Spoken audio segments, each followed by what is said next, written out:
자, 굉장히 많은 의사들이 혈압에 대해서 강조를 하면서 혈압약을 먹고 혈압을 조절하라고 합니다. 그만큼 또 많은 의사가 아닌 분들이 뭐 혈압은 필요 없다, 뭐 혈압을 안 고쳐도 된다, 뭐 이런 말씀을 하시는데, 자, 왜 혈압을 조절해야 되는지, 그리고 혈압을 조절 안 했을 때 생기는 일을 실제 이야기로 오늘 말씀을 드리겠습니다.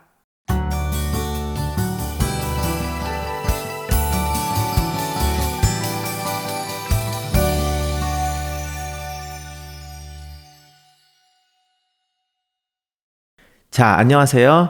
오늘 제가 다른 4명의 의사분들과 저녁을 먹고 왔는데요. 거기서도 이제 우리가 이야기를 나온 것이 뭐 콜레스테롤 약 스타틴에 대해서 굉장히 중요한데 환자들이 그거 먹으면 간 나쁘지 않아지냐 뭐 이런 식으로 말을 해서 안 먹으려고 한다. 그래서 심장내과 선생님이 그것 때문에 자기가 하루에 4분의 1을 그거를 왜 먹어야 되는지 설명을 하는데 쓴다. 이런 말씀을 하셨어요. 자, 그런데 제가 오늘 제 병원에서 오늘 처음으로 오신 분이었는데요. 혈압이 220에 126이 되신 분이 왔습니다. 자, 그런데 그분이 심전도를 했는데 나온 증상들이 있었고 거기에 대해서 왜 혈압이 높으면 망가지는지에 대해서 다시 한번 말씀을 드리고 싶어서 오늘 방송을 좀 급하게 합니다. 자, 여러분, 혈압은 귀가 따갑게 사람들이 조절을 해야 된다고 들었습니다. 왜 그럴까요? 여러 가지 문제가 있습니다. 자, 그런데 지금 오늘 오신 분은 40대 초반의 남성이었습니다. 30살에 고혈압 진단을 받고 그동안 30살이니까 의사도 별로 안 보고 있는 약 조금 먹다가 말다가 이러다가 이제 1년 동안 의사를 안 봤어요. 그러고 나서 저한테 처음으로 오신 분이었는데요. 혈압이 굉장히 많이 올라갔는데 이분의 그래서 이제 심전도를 하니까 이런 심전도가 나왔습니다. 자, 이 심전도를 보면 휙 올라가는 게 굉장히 크게 올라가죠. 정상 심전도는 여기 이런 식으로 나와야 되는데 이렇게 올라갔다 내려오는 그 웨이브가 QRS라고 하는데 그 웨이브가 굉장히 커져요. 그 말은 무엇이냐면 LVH가 있었다는 겁니다. 자, LVH 유식한 말 하지 말고 Left Ventricular Hypertrophy라고 하는데, 자, 쉽게 말하면 심근비대증. 그것도 어려운 말인가요? 자, 쉽게 말하면 심장이 우리가 펌프를 해줘야 되잖아요. 근데 펌프를 해줬는데 이거가 비대하게 됐다는 거예요. 그러면 사람들은 심장이 비대해졌으면 튼튼해진 거 아니냐 이렇게 생각하실 수 있는데, 자, 심장은 혈관이나 펌프입니다.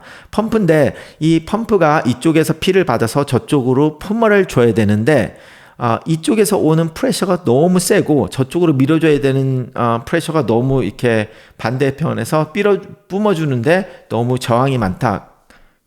혈압이라고 하죠, 그거를. 그렇게 저항이 많으면 압력이 너무 높으니까 그럼 심장은 더 세게 뿜어줘야 됩니다.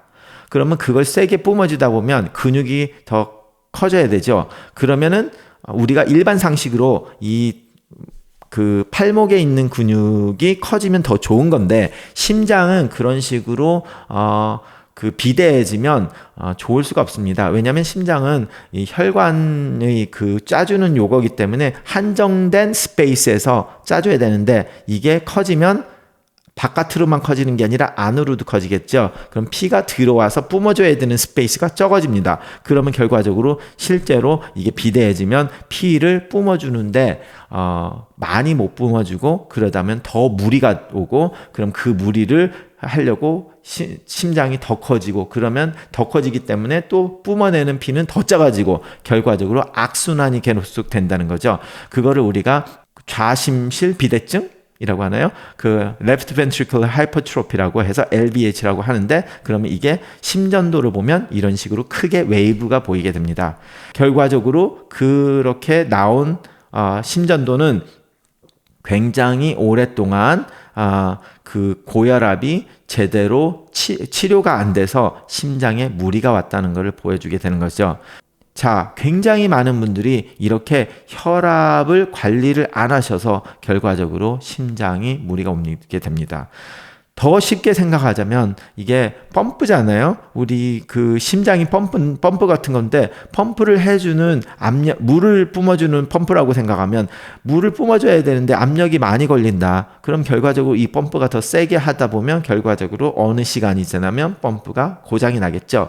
쉽게 생각해도 그렇게 생각하시면 그 압력이라는 게 우리 몸에서는 혈압이고 그 혈압이 높아서 그렇게 부하가 걸리면 그렇게 되는 거죠. 그래서 심장에 무리가 오고 그리고 그 혈관에 항상 그렇게 프레셔가 혈압이 높아 있으면 압력이 높아 있으면 혈관이 터지겠죠. 그래서 우리가 잘 터지는 혈관이 뇌혈관이 되고 그렇게 되면 그것을 뇌출혈이라고 합니다. 그래서 제 환자 중에 또 한 분이 지금 60세가 넘으셨는데 반신불구로 휠체어를 타고 다니시는 분이 있습니다.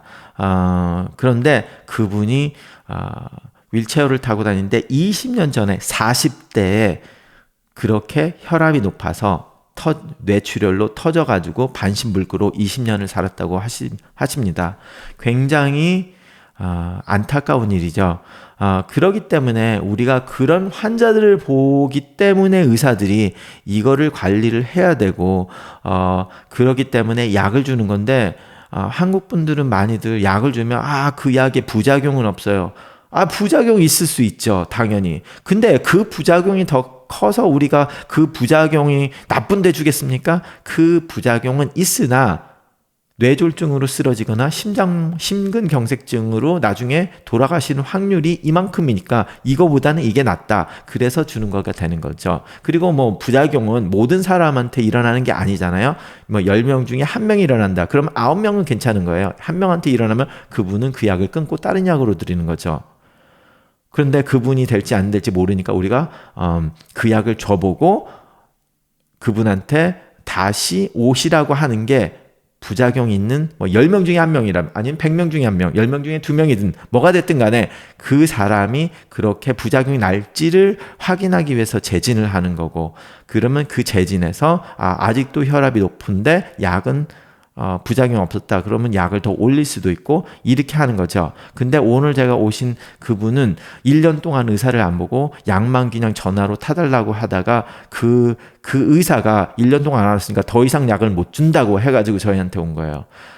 근데 오늘 그 얘기가 그분만의 이야기가 아닙니다. 그래서 이게 중요한 거예요. 제가 이렇게 유튜브로 어떤 분의 이야기를 하게 되면 그분만 자기 얘기를 한다고 생각을 하죠. 근데 저는 솔직히 그런 경우를 너무 많이 보거든요. 그러면 제가 이런 방송을 한번 하면 저한테 와가지고 죄송합니다. 제가 원래 그렇게 했던 게 아닌데요. 그렇게 말씀을 해서 미안하다고 하시는 분이 한 10명은 돼요. 왜냐면 그만큼 많은 분들이 그렇게 생각을 하고 했기 때문에 제가 이런 방송도 하는 거거든요.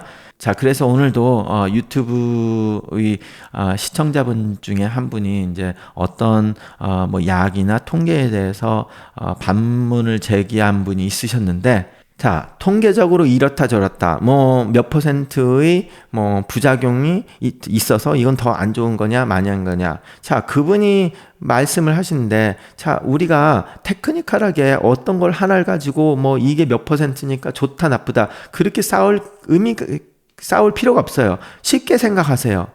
자, 의사들이 저같이 개업을 해서 하는 의사들도 있고, 대학병원에서 연구를 하는 의사들도 있고, 그런 사람들이 다 모여서 학회를 하는데, 그럼 그 의사들이 모여가지고, 어떻게 하면 우리가 환자를 골탕을 먹여가지고 몸을 나쁘게 만들어서, 이 약을 줘가지고 나쁘게 만든 다음에 돈을 더 벌어볼까? 그렇게 생각을 하진 않잖아요. 그죠? 그러면 쉽게 생각해보세요. 그런 의사들 2만 명이 학회를 하면서 어떻게 하면 환자를 더 좋게 만들려고 회의를 하는 건데 그 회의에서 결정된 것들을 가지고 우리가 표준적인 치료라고 하는 겁니다. 그러면 그 표준적인 치료로 나왔다는 것을 가지고 왈가왈가 통계에 대해서 뭐 이 통계가 꼭 믿을 수 있느냐 하는 것은 결과적으로 시간의 낭비죠. 의사들이 너무 바쁜데 내가 환자가 가지고 그걸 왈가왈가 하면 결과적으로 시간 낭비밖에 안 돼요. 우리가 많은 통계를 벌써 보고 의사들이 다 그거를 고민을 해서 결정을 한 거거든요. 그런데 어디서 통계 조금 맞다고 해가지고 그걸 가지고 한다? 자, 지금 제가 맞냐 틀리냐를 알교하지 말자는 겁니다. 자, 나는 이 의사가, 이 주치의가 나를 위해서 좋은 약들을 처방을 하고 나를 위해서 치료를 할 거라고 생각을 하는 의사를 찾아가시고, 모든 의사들이 자신에게 나쁜 약을 줘가지고 그렇게 망가뜨리고 있다고 생각을 하시면 결과적으로 의사를 볼 수가 없고 뭐 다른 사람 봐야겠죠.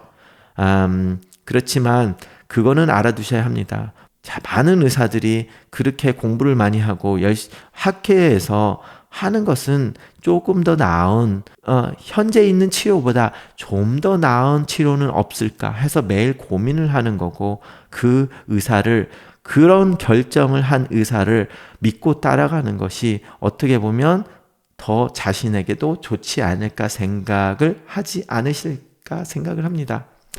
그래서 제가 오늘 심장내과 선생님도 그런 식으로 너무 그런 말들 때문에 한국 분들과는 그런 논쟁을 많이 벌인다고 말씀을 하셔서 제가 오늘 그 이야기를 하고 싶었습니다. 그리고 오늘 온 환자분들도 이렇게 혈압을 조절을 안 하면 심장에 무리가 되고 그러면 나중에 안 좋은 결과가 나올 수도 있으니까 그 혈압은 모든 의사들이 다 공탱되게 치료를 하라는 거죠. 뭐 130이 좋냐, 120이 좋냐, 140이 좋냐, 그거를 가지고 우리가 알교를 하는 거지, 낮춰서 정상 수치 어느 정도에 낮추는 게 나쁘다고 말하는 의사는 세상에 한 명은 있겠지만 거의 없죠. 그래서 서로 믿고 치료를 하고, 나의 의사가 나를 위해서 치료를 행해준다고 믿는 의사를 보시고 치료를 하시는 것이 자신에게도 좋을 거라고 생각을 합니다. 자, 감사합니다.